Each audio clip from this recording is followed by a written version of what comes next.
podemos hablar de muchísimas cosas, de una guerra constante, de un autor prolífico, y pues cedo, un autor muy querido, amigo, y cedo la palabra a Paco Ignacio Taibo II.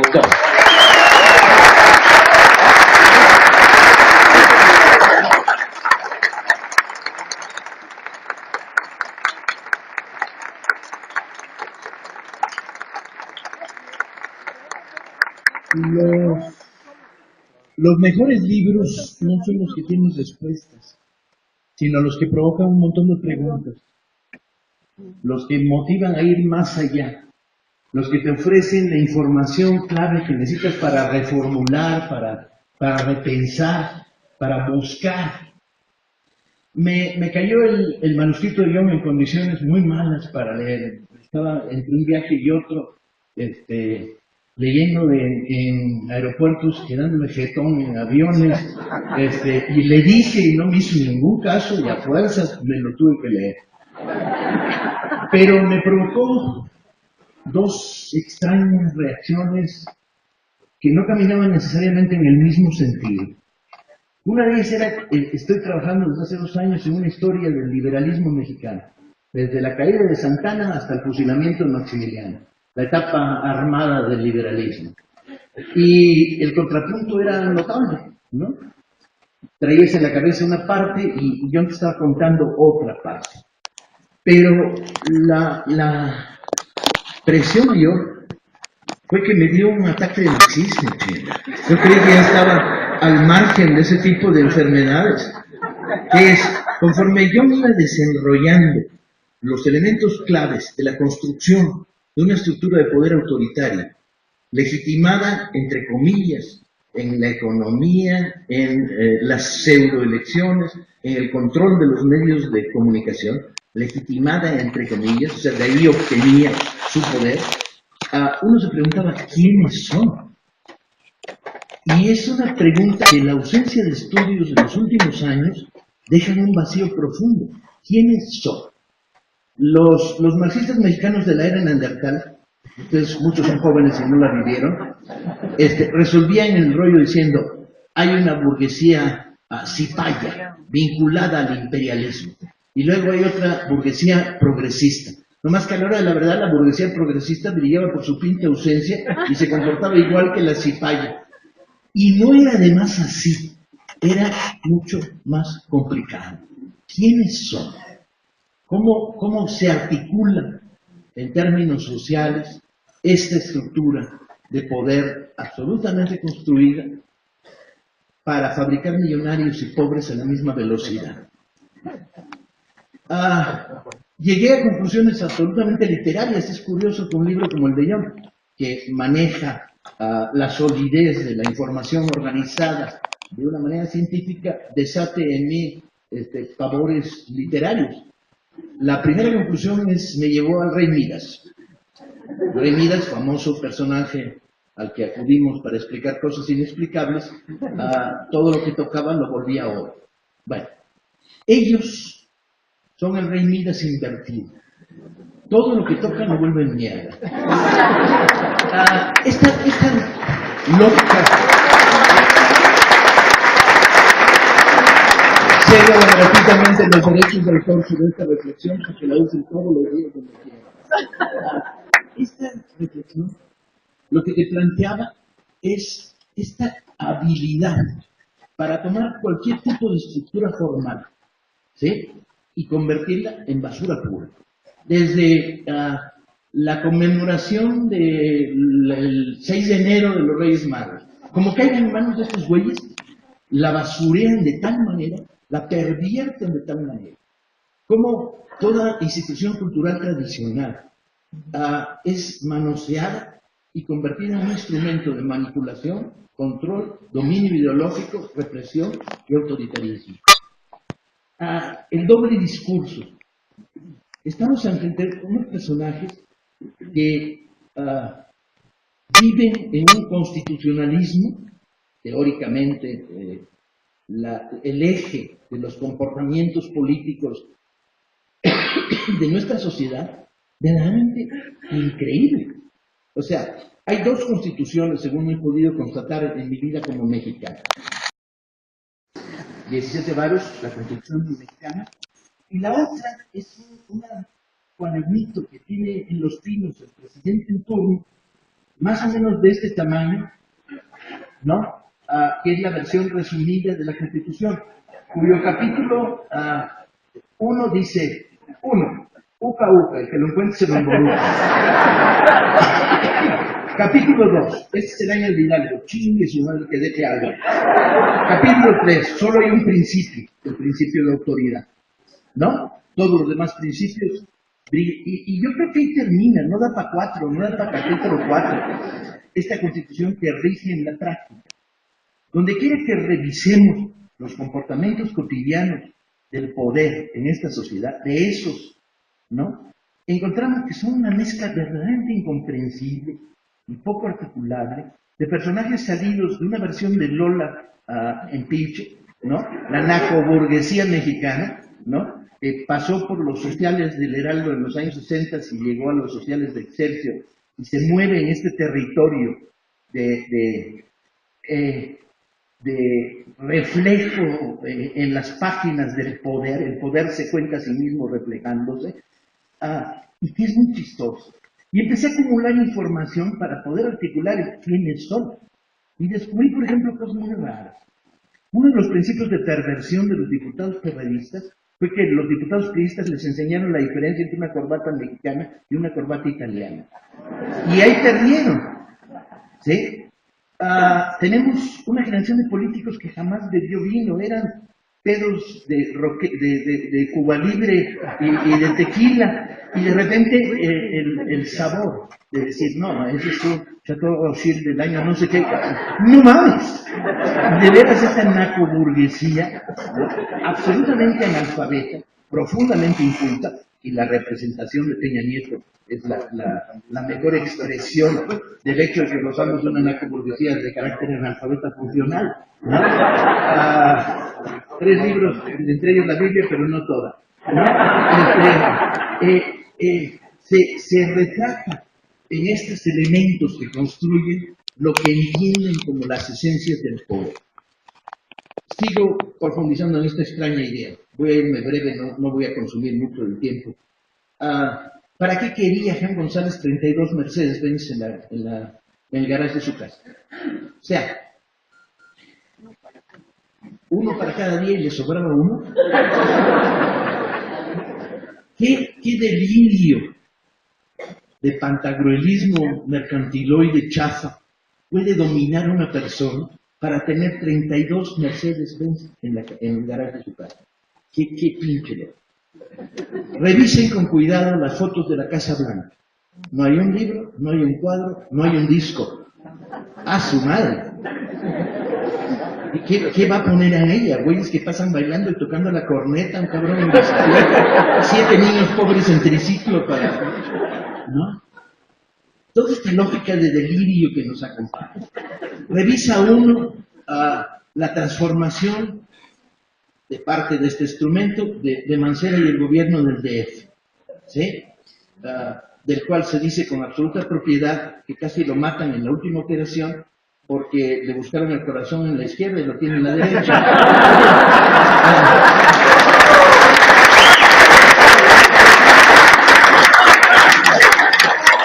Los derechos de autor sobre el chiste me pertenecen, pero se los cedo gratuitamente. ¿Y qué ha hecho de esta ciudad una cosa rara, ¿no? En la que haces footing en Chapultepec, toda nuestra generación creció corriendo, pero con los granaderos detrás, lo cual tenía un sentido, ¿no? De sano is beautiful, no mames. ¿Sí?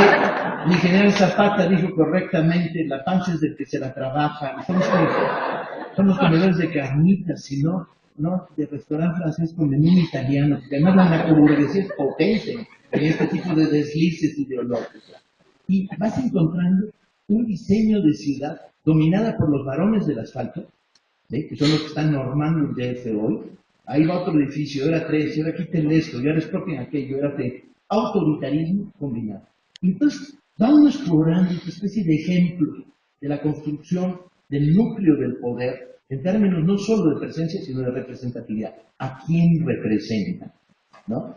Y es curioso, uno esperaría que en la teoría de las representaciones, la tradición es que una burguesía brutalmente poderosa en términos económicos construya su representación política. Bueno, aquí es al revés. Aquí la representación política se ha construido en burguesía. Y en ese sentido, yo me invitaba a revisar el alemanismo, cosa que tenemos que hacer rápidamente. La génesis del demonio está en el alemanismo. Hace años, José María Pacheco y yo comparamos un plano del bosque de Chapultepec. Uno de 1920, cuando el general Felipe puso ahí el cuartel de la División del Norte, y otro de 1950. Falta un pedazo. Desapareces una cuarta parte de un bosque. No mames. ¿Y quién no desapareció? Miguel Alemán. Miguel Alemán era un hombre que tenía un lapicito rojo que en el trazado de las carreteras México-Veracruz corregía el trazado de la carretera para que pasara por sus ranchos naranjeros. Esta mentalidad de convertirse en burguesía todopotente a través del uso del poder y luego ejercer una simbiosis con el aparato del poder está por todos lados. En este país, y creo que puedo asegurarlo sin equivocarme, no hay riqueza inocente. Revisemos las grandes fortunas de México. No son inocentes, están podridas. La fortuna de los oligarcas de Bosques de Chihuahua, conseguida con el asesinato del campesino. Las fortunas de los varones del magnesio y las aleaciones de aluminio, hechas con negocios turbios, vendiendo en plena guerra mundial material a los nazis, ¿sí? Asociados con Miguel Alemán en negocios raros. Las fortunas de la construcción de teléfonos de México, ¿sí? Dada por la gentileza del gobierno salinista. Hoy, el mismo señor propietario de Teléfonos de México es propietario del Sears Nuevo, en el cual de 3,000 trabajadores, solo 150 son trabajadores. El resto son comisionistas que no se les paga salario mínimo, empleados de outsourcing, la ilegalidad flagrante por todos lados. El pulpo camionero, destruyendo los ferrocarriles, los negocios turbios que llevaron a la destrucción de Fertimex, los grandes negocios de los patrones de Aeroméxico, destruyendo en el Paso Mexicana, por todos lados. No hay riqueza inocente. Y en todos los casos hay una vinculación entre el gran dinero, el poder político y el mecanismo neoliberal de la corrupción, sumado a la corrupción. El neoliberalismo es pinche. Además es ineficiente. Lo ha demostrado a lo largo de todos estos años. Pero en México es pinchísimo, compañeros. ¿Sí? Porque está teñido de un proceso de corrupción y está sostenido por un proceso de represión. Las grandes virtudes del libro de Young es que llevan hacia una serie de reflexiones por los lados, en el terreno de lo económico, el terreno del análisis social, en el terreno de la composición de la estructura del poder. Y lo más interesante, y esta es la última parte y con esto dejo la mesa, llevan una reflexión sobre ¿y cómo salimos de la ratonera? Y llevan una reflexión cuyo corazón está en el tema de la unidad. Si revisamos cuidadosamente los últimos 40 años de luchas sociales, lo que encontramos es desincronía. Los ferrocarrileros 58, los maestros 61, ¿sí? Los maestros de primaria, los médicos 64, movimiento estudiantil 68, movimiento politécnico previo y normales rurales un año antes. Desincronía. Movimientos que actúan sin vincularse y que presentan frentes abiertos. El retrato más claro era la presencia de 16 organizaciones campesinas hace 6 meses que traían un programa común ante Gobernación. ¿Qué hizo Gobernación? Sentó a los 16 en una mesa y dijo: a ustedes ya les resolví. Ustedes les mandamos un enviado especial. Ustedes vamos a discutir en una mesa especial sobre este tema. Y desarticuló el movimiento, lo desarticuló. La demanda central, que era libertad de los presos políticos campesinos, la desarticuló, la volvió demandas parciales y algunas las negoció y algunos grupos negociaron con éxito. El único espacio en el que no hay posibilidad de esta reducción es el espacio político. Por más que no nos guste, donde estamos haciendo política, hay confrontación pura y dura, no hay nada que negociar. ¿Sí? Y además en condiciones de continua cierre. Pero al mismo tiempo, la necesidad de construir una fuerza nacional unitaria es obvia, sincrónica, con programas humanos, donde sumamos afrentas, les damos jerarquía y somos capaces de confrontar. Todo esto en el marco, y yo creo que esta reflexión está continuamente en el libro de John, el tema de la unidad, que la ha vivido de cerca, todo esto en el marco de unas condiciones particulares que llevan a la narcoburguesía, por llamarla de alguna manera y por usar una definición de carácter marxista, ¿no? Marx chance no, pero Engels seguro que le encantaba el término narcoburguesía. El sentido del humor de Federico era más afinado que el de Carlos. Ante una narcoburguesía que está ciega, está caminando al precipicio. Tenemos una crisis económica en la puerta de la esquina. No nos está llegando el capital norteamericano que creyeron que con el regalo del petróleo iba a fluir. Hay una política brutal, hacendaria, que va a provocar rebeliones entre todos los sectores del pequeño y mediano comercio de la ciudad cuando intenten aplicar IVA 17. Vamos a tener conflictos potentes en educación superior con los recortes de los presupuestos de las universidades. Vamos a tener conflictos graves en el sector salud cuando intentan reducir ISSSTE y IMSS para darle prioridad al seguro popular que tiene menos cobertura. Vamos a tener enfrentamientos por todos lados, porque el toque de miras invertido que estos tipos tienen es capaz de todo, cualquier barrabasada, cualquier salvajismo, y todo amparado en una estructura de doble lenguaje, apariencia y de la Constitución que está encerrada en los pies. Insisto, la lectura del libro de John me fue extraordinariamente útil en términos de obligarme a pensar en cosas que últimamente ya no pienso. Sales a la calle antes de pensar y por eso nos pasa a veces lo que nos pasa. Hay una carencia de reflexión teórica en la izquierda en estos momentos muy grave. No puede seguir siendo los tianguistas. El tianguis es un mundo. Ahí hay propietarios, trabajadores, empleados, arrendatarios, subarrendados y oligarcas con ¿sí? Y hasta hay imperialismo coreano, si le busca tantito. ¿Sí? No puedes seguir midiendo con estas generalidades porque no tienes manera de establecer comportamientos políticos. Los vas a tratar a todos igual. Al coreano que ni siquiera habla español, que tiene una escuela en la que solo se habla coreano, lo vas a tratar igual que a Doña Chole, que no le pagan salario porque es la prima pendeja del dueño de un cachito que arregla relojes, ¿sí? Y donde hay estructura de trabajo familiar. Tenemos que volver a construir pensamiento político, pensamiento teórico en el buen sentido de la palabra. Teórico no es abstracto, chingada. Teórico no es etéreo. ¿Sí? Teórico es reflexión global, generalizable, para poder trabajar. Porque tenemos que tener una reflexión que nos permita meternos a todos ellos en las Islas Marías, repoblar las Islas Marías de tiburones y liberar este país. Hay una revolución en marcha, compañeros. Tenemos que verla, porque ahí está. Y estos tipos están arrojando gasolina al fuego todos los días. Tenemos que construir una mentalidad que ponga por delante lo que nos une y no lo que nos separa. Cuando la izquierda sectaria de los 50 y de los 40 y bueno, alguna parte en los 60 y todavía sobrevivió en los 70, entraba a un cuarto, lo primero que hacía es mirar y decía, no, ese güey es trotskista, es culero. No, ellos son anarquistas. En este momento, cuando entramos a un cuarto, preguntamos y tenemos que preguntar. Es un problema de supervivencia. Tenemos que preguntar qué nos une. Y en torno a eso, empezar a actuar. Lo que nos separa ya lo discutiremos después. No hay bronca. Incluso ya, a lo mejor, en la victoria, ni nos lo discutimos, porque qué aburrido ponernos a hablar de las discrepancias. Cuando vienen las oleadas de contrainformación generadas desde los medios de comunicación, diciendo, los anarquistas, uno tiene que contestar, párate pendejo, anarquista era rico, ponte de pie, güey, Anarquista era Ricardo Flores Magón, el héroe de la patria.